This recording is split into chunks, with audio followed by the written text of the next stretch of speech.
By the way, there was a game that happened in C-Bus, a game that happened at the Shoe. Very important game. One of the all-time great season opening games.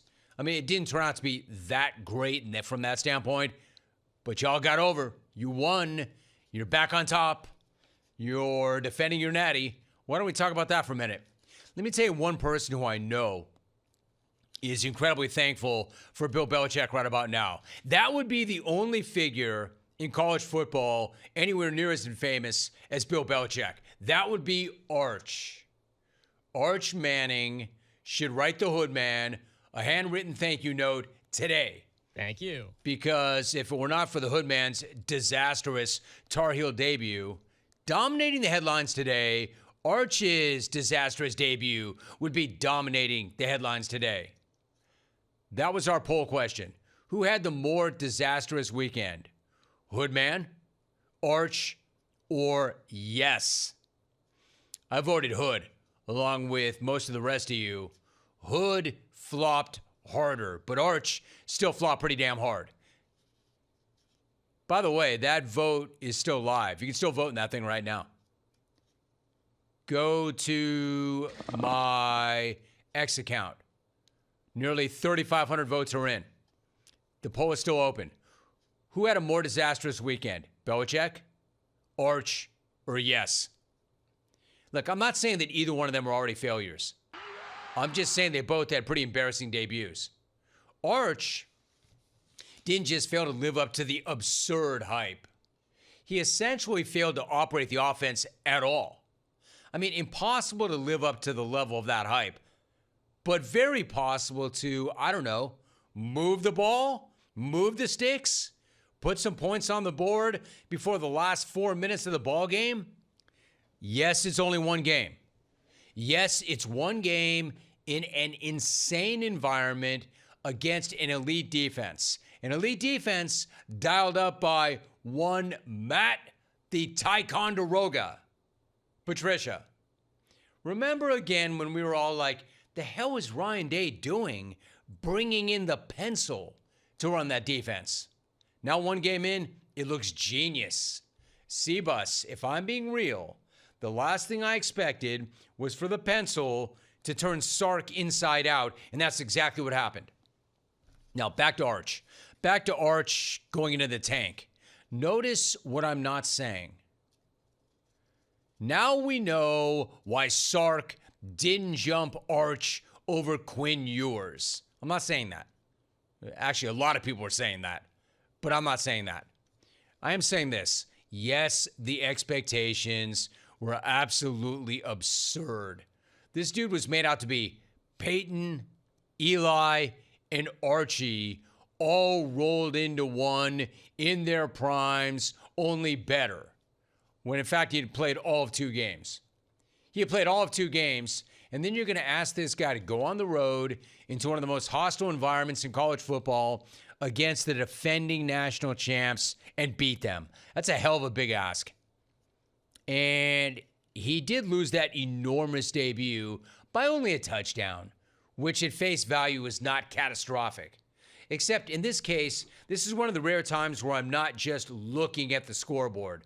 I'm looking at it, but I'm also looking at the player. I'm looking at Arch. It's how he looked.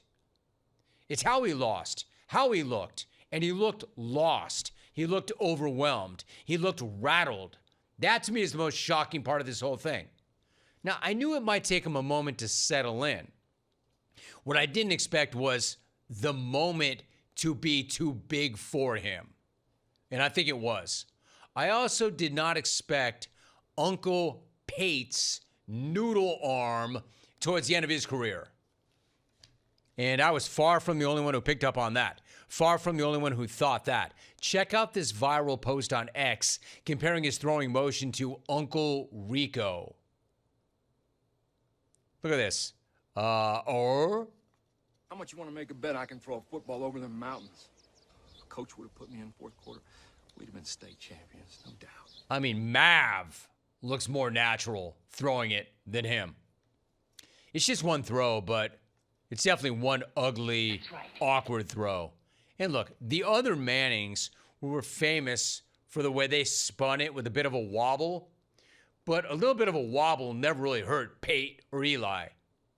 No one really cares how it looks as long as you get it done.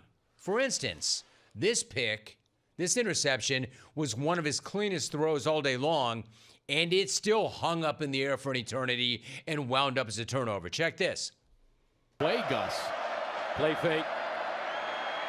Manning, he'll throw it this time. Oh, it's intercepted.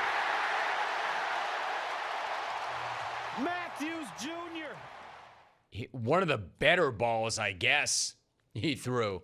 Pretty rough. In fact, the whole thing was pretty rough. Let me put it to you this way. He did not look like a Heisman favorite, that's for damn sure, which is why he isn't anymore. He's already down as low as the 8th best in some books. Arch did not look anything like a Heisman contender, and Texas did not look anything like the number 1 team in the country. Nor did he look anything like a guy who's going to bust out of school after only 1 year and go first in the draft. No wonder Gramps got the red ass when that question was put to him recently. Gramps knew. Gramps knew. Now, in fairness to Arch, didn't come off like a great player, but a good dude. Like, he's not the one, in fairness to him, he's not the one who hyped himself up. He's not the one building himself up. If anything, he was the one who tried to diminish all that hype. Remember? He said all summer, I haven't done jack. I haven't done anything yet. It's crazy that people are talking Heisman and the number 1 overall pick. I've only played in 2 games. So far it looks like Arch was right about all that. Like he knew he wasn't as good as everybody made him out to be. So I can't blame the kid for having his last name. He didn't pick that.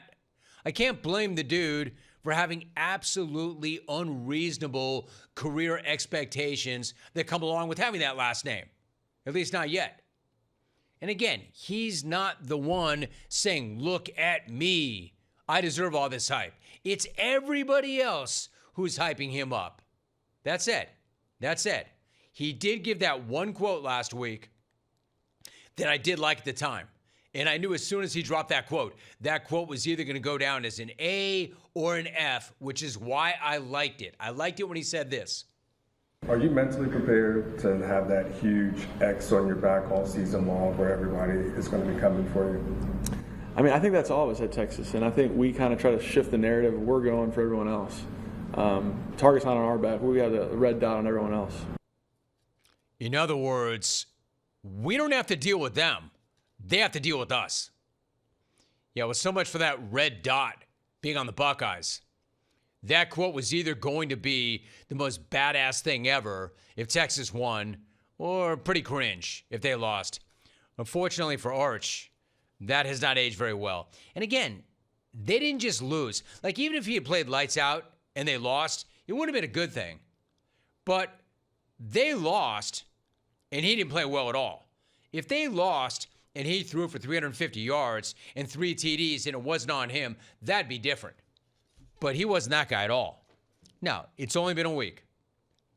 So I would say that everybody should take a deep breath and calm down. And remember, it was the defending national champs in the shoe. That's a big freaking ask. Everybody should just calm down. It's only one game. Except, you know, the lava pigs. The lava pigs don't calm down. The lava pigs spew lava. Yes, it was a rough-looking debut. No, he really didn't do anything well. But it's only one game. At the shoe, against the defending champs. Their season is not over. But Ohio State made a real statement. And Arch said it himself. He owned it. He's got to play better. He's got to lead better. He wasn't good enough. And he's right. He really didn't check any box. Maybe Unks, Eli, and Pate can convene a special Manning Academy session just for Arch and bring in special guest speaker Gramps to impart some more wisdom. He may not have asked for any of this, but with that last name and that school and that preseason #1 ranking and those expectations that he would bounce and go #1 overall, all that and all those commercials. He may not have asked for any of that, but he's going to get all that. Part and parcel. That comes along with it. Hey, can we give Ohio State some credit? Especially defensively. Hell of a game plan defensively. Offensively, a little more pedestrian, but they did enough. Hey, C-Bus, congrats.